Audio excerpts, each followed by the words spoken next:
하나님 말씀 창세기 2장입니다. 창세기 2장 1절에서 끝절까지 말씀 교독합니다. 1절 말씀 제가 먼저 받들어 봉독드립니다. 천지와 만물이 다 이루니라. 하나님의 지으시다는 일곱째 날이 이르기까지 그 지으시다는 다 모여 일곱째 날에 안식하시니라. 하나님이 일곱째 날을 복주사 거룩하게 하셨으니 이는 하나님이 그 창조하시며 만드시던 모든 일을 마치시고 이날에 안식하셨음이더라. 너희가 하나님의 성전인 것과 하나님의 성령이 너희 안에 거하시는 것을 알지 못하느냐. 모든 정사와 권세와 능력과 주관하는 자와 이 세상과 오는 세상 일컫는 모든 이름 위에 뛰어나게 하시고 또 만물을 그 발 아래 복종하게 하시고 그를 만물 위에 교회의 머리로 주셨느니라. 교회는 그의 몸이니 만물 안에서 만물을 충만케 하시는 자의 충만이니라. 하나님을 표현하는, 하나님을 나타내려고 하는 그 표현되어지고 말을 하는 그 중심, 우리가 그것을 살펴야 됩니다. 성경을 통해서 개인이 현재 있는 처지 환경 그 속에서 하나님을 어떻게 나타내는가, 어떻게 하면은 하나님을 자기와 연결해서, 개인과 연결해서 나타내는가. 누구에게나 다 가능한 일이고 누구나 해야 될 일이고, 이것을 하지 않는다면은 이제 그때부터는 지금은까지는 아마 그런 것도 사람일 수, 사람 중에서 그럴 수가 있다. 지금까지는 그렇게 볼 수 있습니다. 2012년까지는. 그러나 앞으로는 그렇게 하지 않으면 사람이 아니다. 이 사람이다 아니다 하는 것을 구분하는 사람에 대한 정의를 법적으로, 법률적으로, 예를 들어서 어떤 판결을 하기 위해서, 사회의 어떤 그 질서를 나타내기 위해서 사람의 정의가 뭐냐라고 하는 이 내용을요, 법률적으로 표시해야 될 그런 요소가 있다는 거죠. 우리가 그 법에 여러 가지 내용이 나오는데, 법이라 그럴 적에는 처음에 이 대한민국 헌법이라 해야 돼요. 옛날의 법하고 지금 법하고 보면은 부피가 다릅니다. 부피가 벌써부터. 왜냐하면은 다양한 내용들을 사람의 관계에서도 서로 소송 문제가 나오고, 또 그런 문제 때문에 어떤 문명의 발전, 어떤 경제 상황의 여러 가지 변화, 수많은 어떤 환경들이 자꾸 정폭, 자체가 서로 간에 관계된 내용들이 사람들이 어찌 보면 관계된 사람들이 집중적으로 막 한쪽에 쏠리면서 많은 사람들이 어떤 환경으로, 동일한 환경으로 쏠리면서 그 속에서 파생되는 문제점들이 자꾸 생기다 보니까 거기에 대해서 법률적으로 해석해야 되고, 법률적으로 또 정리해야 되고, 판결해야 되고, 그래서 국가가 하나의 사회 질서를 이끌어가는데 필요하니까 법률이 자꾸 많아지는 거예요. 그런 내용에서 우리가 지금 앞으로 볼 때, 지금 현재 우리 사람이 살아가는데 모든 내용이 사람이 기준입니다. 그래서 사람을 정의하진 않아요. 모든 것에 대해서 정의는 항상 사람을 놔놓고 사람이 활용하는 어떤 상대에 대해서 정의를 하는 거죠. 환경에 대해서. 그래서 새로운 무슨 환경이 생길 때마다 일단은 그 정의부터 하고, 이 어떤 데서 적용되는 법이다. 그래서 그거 대상 자체를 정의를 하고 들어가는 거예요. 그렇지도 않고 들어간 것도 몇 가지 있지만은 애매한 상태로 들어간 것도 있는데 그것 다 이야기를 하기는 힘들고, 앞으로는 그러니까 이 사람에 대해서도 정의한다. 사람에 대해 정의한다 하면 이거는 우리가 지금까지 인류에 걸어온 걸음이요, 어마어마한 변화거든요. 사람에 대해서는 정의를 하지 않았습니다. 사람에 대해서 정의한다 그러면은 이제는 사람은 다시 말하면 법에 각 나라 법에 사람이란 이렇게 정의를 해갖고 이제 그것 자체를 갖고 각 나라 법이 야 우리 그 나라 법이 그렇게 정했느냐 그럼 우리도 그래 정해야자. 그래서 각 나라 국가법이 서로 간에 소통되어지고 호환성이 있는 그런 법이 된단 말이죠. 그랬을 적에 사람을 정의한다. 어떤 내용을 정의할 거냐. 먹는 사람이다. 먹어야 사는 사람이다. 음식을 먹어야 사는 사람이다. 그런 사람에게 적용하는 법이다. 이렇게 되는 거고. 또 말을 하는 존재다. 말을 자기 임의로 말을 하는 존재다. 정의할 수 있는 이런 요소가 있단 말이죠. 그럴 때 사람이라고 하는 이 정의를 하게 될 때 사람이란 뭐냐? 가장 참, 요즘 인권도 그렇잖아요. 각 나라 인권도 뭐 다 인권 이야기하지만 대한민국의 인권이 틀리고 북한의 인권이 다르다. 마찬가지예요. 그것도 인권을 이야기하지만은 우리하고는 전혀 개념이 다른 그런 요소로서 법으로서 정의하고 있는 요소가 있다. 그러면은 이 사람이라는 내용을 정의하더라도 어느 나라가 어떻게 정의하에 따라서요, 사람에 대한 개념이 전혀 다르게 똑같이 참 먹는 거다 뭐 한다 하더라도 그에 대해서 다를 수 있는 사람을 정의하는데 다를 수 있는 요소는 바로 하나님에 대한 표현입니다. 하나님을 어떻게 나타내느냐? 인간은 반드시 하나님 앞에서 나와서 하나님을 참 어떤 관계가 된다라고 하는 것을 정의를 해야 되는데 그 하나님을 어떻게 나타낼 거냐? 헬라 시대로 가봐요. 당장에 우리가 헬라 사회로 가보면은 하나님이란 존재, 모든 신, 모든 만물에 다 신이 있는데 그 속에 하나님은 신들 중에 신이다. 이렇게 할 수 있단 말이에요. 그럼 그건 굉장히 위험한 거죠. 어마어마하게 위험한 거예요. 그 속에서 신약 성경이 형성되어지는 과정을 보면서 그것이 얼마나 위험한 표현이냐. 그 위험한 표현이 지금도 할 수 있는 법에 들어갔다 그러면 법으로 들어가 버리면요. 하나님에 대한 정의를 각 나라 법에다가 딱 정의를 들어가 버리면은 그것 자체에 대해서 그거 하나 빼고 그거 변경시키려고 하면요. 나라 헌법이 완전히 기관이 완전히 흔들리는 그런 요소가 되기 때문에 그것은 대단히 중요한 그 국가의 정체성이 되는 거예요. 정체성. 인간에 대한 내용을 정의하는 데서 하나님을 표현하는 그 나라 국가의 기본 어떤 뿌리란 말이에요. 뿌리. 대한민국은 민주공화국이다 하는 데서 헌법 제1조가 시작하듯이 그것보다 더 강하게 표현되는 것이 사람에 대한 표현일 텐데 거기에서 하나님에 대한 정의를 각 나라마다 다르게 하면서 헬라 사회가 나타냈던 우리가 지금부터 2000년째이라 볼 수 있는 헬라 사회가 나타냈던 하나님을 표현하기를 만물에 다 신이 있는데 그 신들 중에 최고 위치를 하나님이라 하자. 이렇게 할 수가 있다는 게 얼마든지 개인성이 있어요. 얼마든지.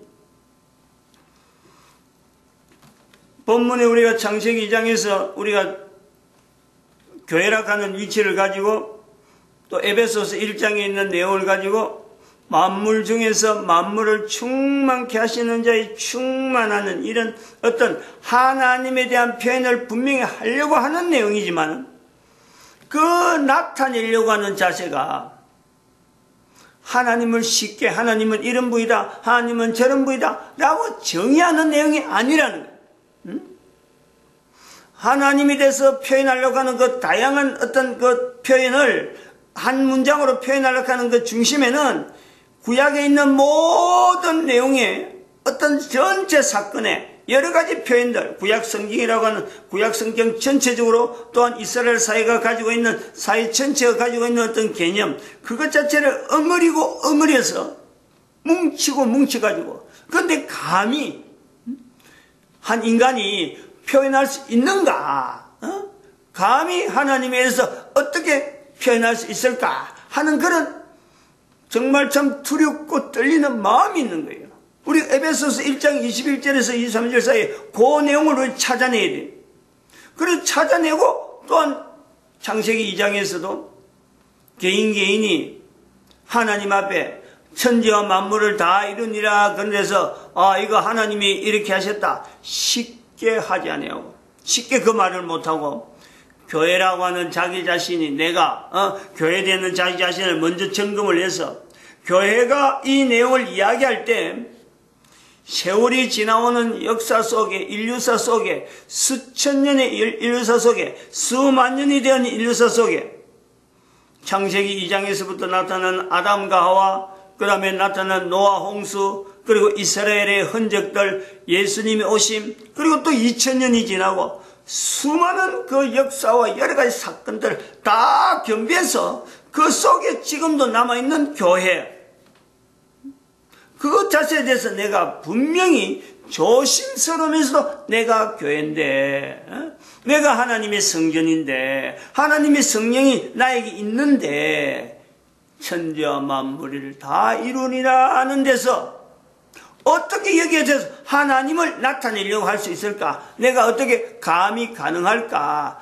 아주 조심스럽고 조심스러운 그런 요소가요.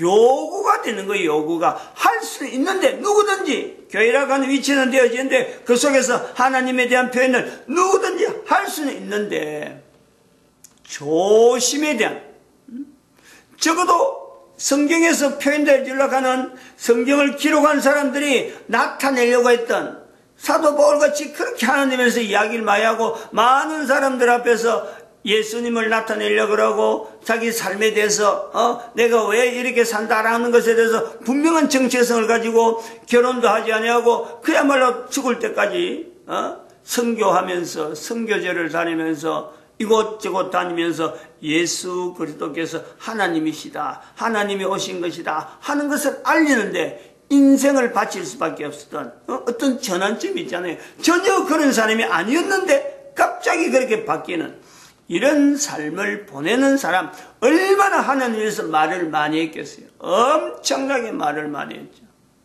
그런데 여기 에베소라고 하는 이 내용에서 표현되어지는 이 내용도 에베소 1장 21절 22절 23절도 여기서 에베소라는 것은 아시아에 있는 에베소이기 때문에 아시아에 있는 에베소에 보내는 편지란 말이에요.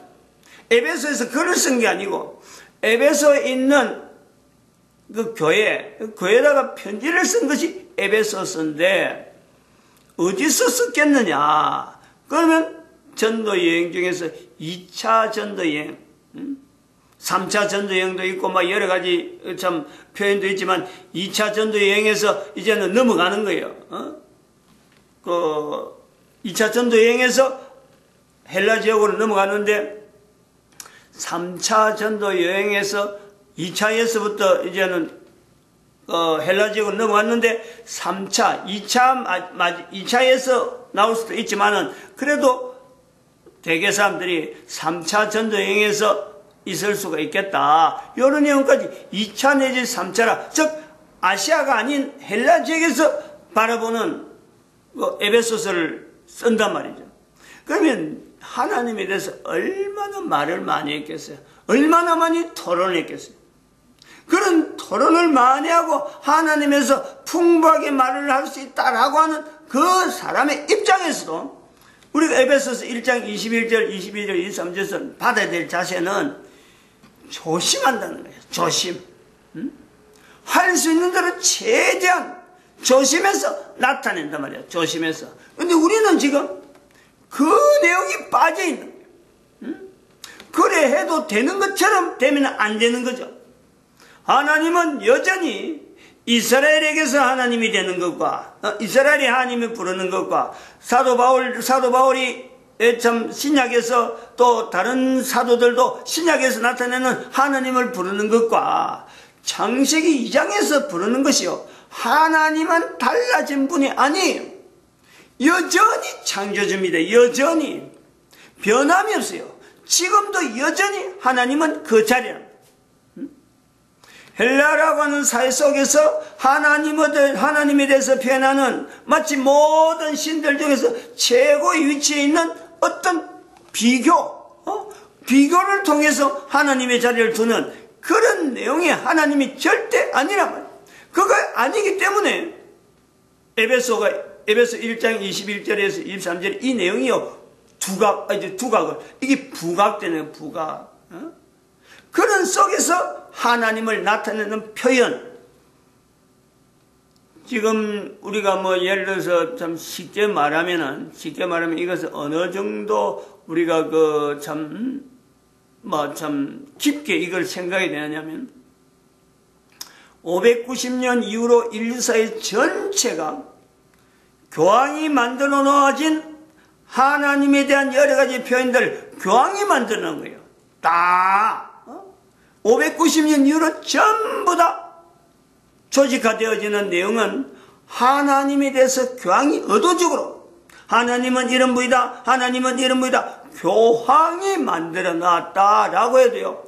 왜냐면 제도 자체가 교황 제도가 아직도 살아있으니까.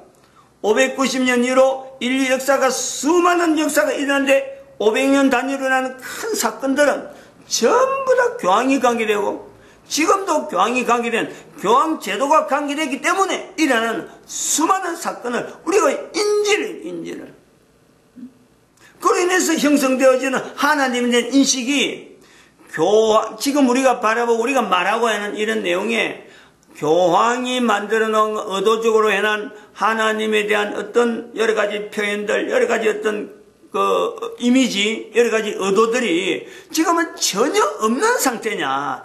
이게 전혀 없다 하면 이상한 거예요. 전혀 없을 수가 없는 거예요.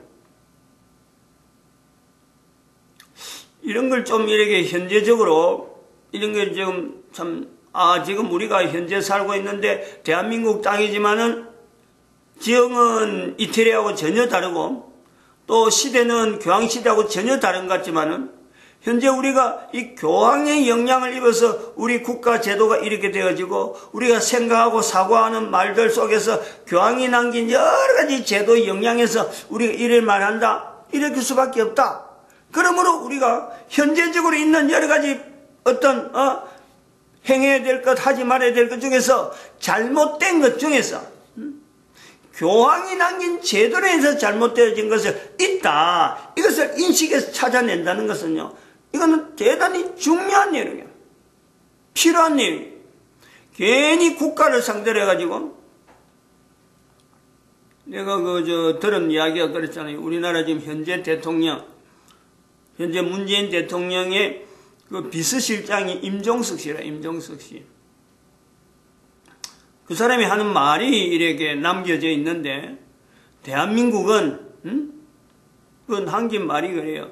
대한민국은 태어나지 말아야 될 나라였다. 이런 거예요. 그거 갖고 이제 학생회장, 총학생, 한양대 그 총학생회장 하면서, 전국,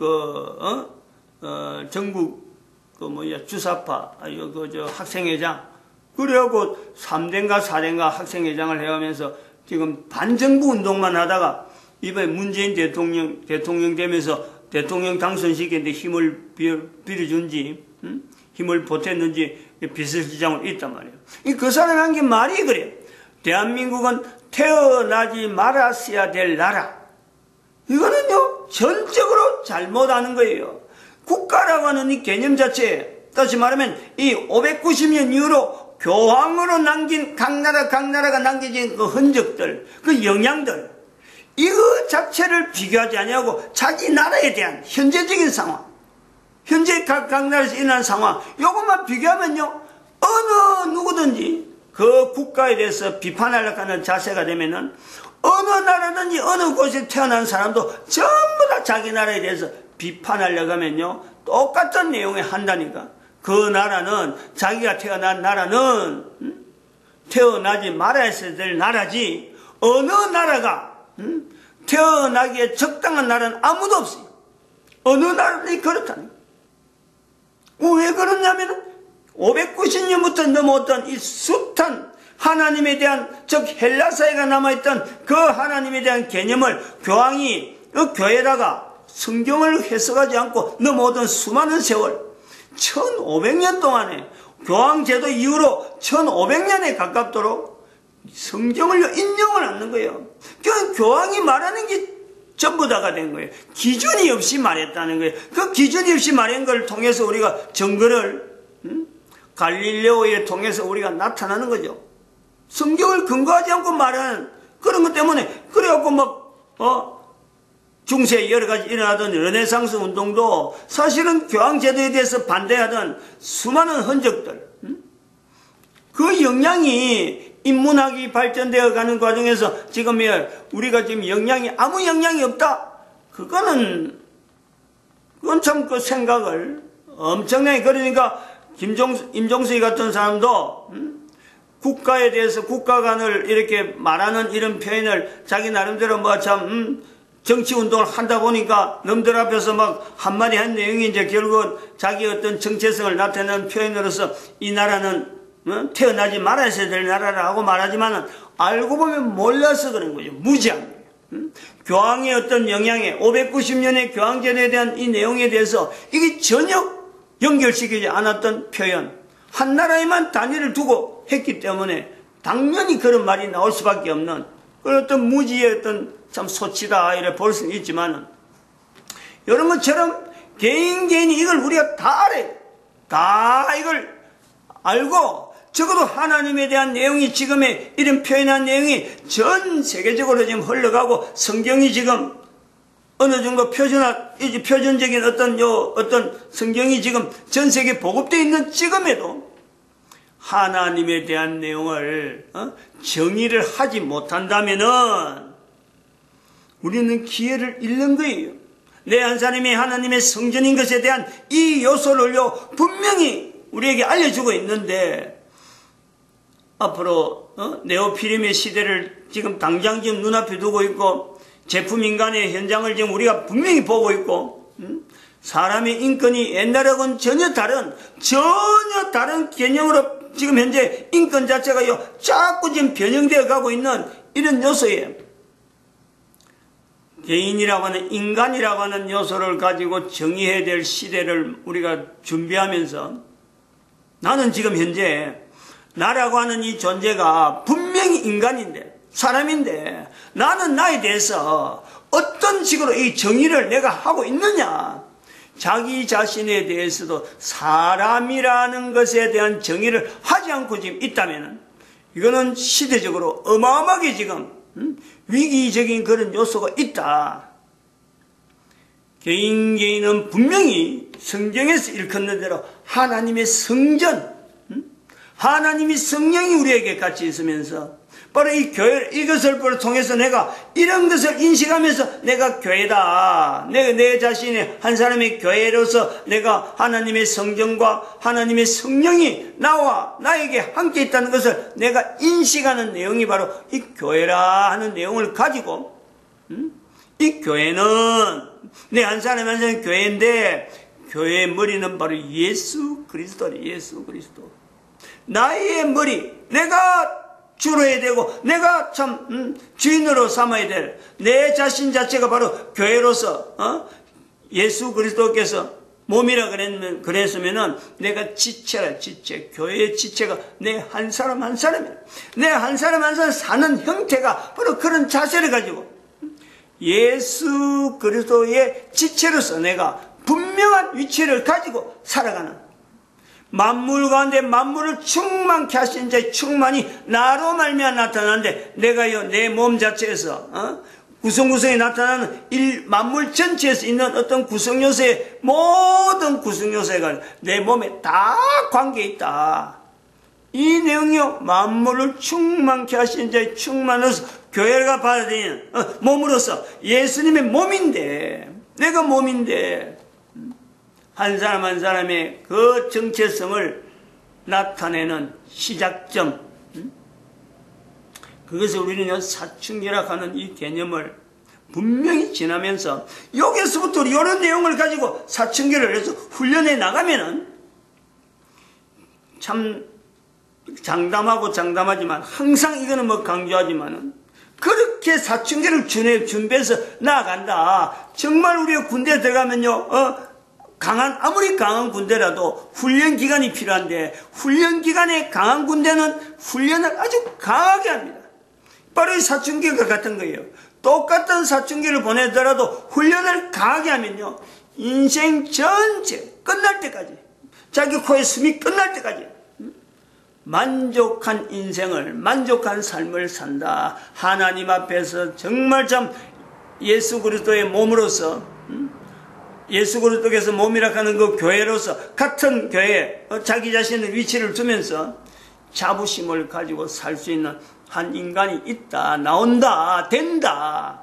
그럴 때 제품인간이라는 내용이 뭐며, 인조인간이라는 내용이 뭐며, 인간과 사람이 달라져야 할 내용이 뭐고, 왜 네피림이 있는 창세기 6장에 있는 이 내용하고 연결되어야 되는지, 노아의 홍수는 오늘날 내하고 어떤 관계가 있는지, 이것이요, 사람에게 다 개인적으로 절실하게요, 자기가 말할 수 있어요. 말할 수 있어요.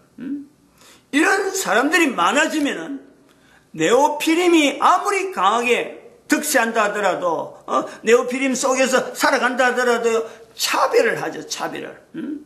저들이 있어야 될 것은 어떤 내용이고, 그런 것을 법률로 제정하는 국가 형태. 또 전 다른 나라는 네오피림에 완전히 얽매여가지고 네오피림이 편한 대로 인간을 정의한다 하더라도 나라 단위에 달라지는, 각 국가별로, 나라별로 사람에 대해서 정의하고 하나님이 정의하는 이런 내용이 차별이 있는 거예요. 그럴 때 선진국가는 뭐냐?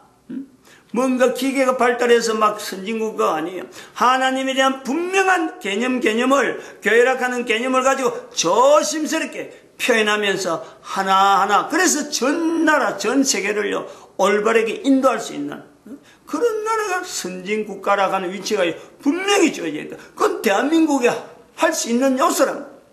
그리고 우리 대한민국은 전 세계 어느 나라보다 한글이 있다, 한글이. 이거는 장점 중에 장점이에요. 무기 중에 무기란 말이야. 이런 데 쓸 수 있는. 근데 이것을 쓰지 못한다면은, 무기를 완전히 폐기처분. 아주 선진 무기를 그냥 폐기처분하는 거하고 똑같죠. 마칩니다. 기도드립니다. 할렐루야.